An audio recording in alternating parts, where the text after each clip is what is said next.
একটি কথা না বললেই নয়,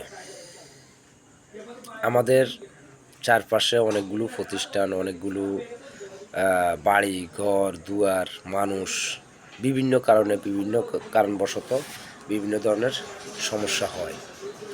তার কারণ কি জানেন? তার কারণ হলো অবহেলা এবং কিছু মানুষের স্বার্থপরতা, হিংসা, প্রতিহিংসা।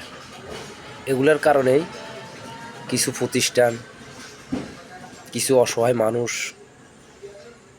ধ্বংস হয়ে যায়। যদি আমরা একে অপরের সাথে মিলেমিশে চলি, একে অপরকে ডাকি, সবাই মিলে কাজ করি, যার যতটুকু সামর্থ্য আছে,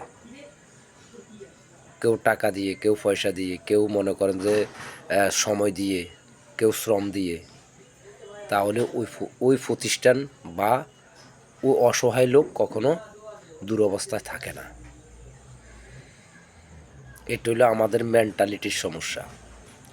আমরা নিজেকে অনেক বড় মনে করি, আমরা কাউকে দাম দিতে শিখি নাই,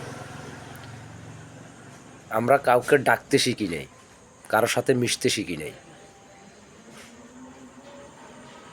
এটা কেন যে তারা করে আর করায়, বা আমরা করাই, বুঝি না।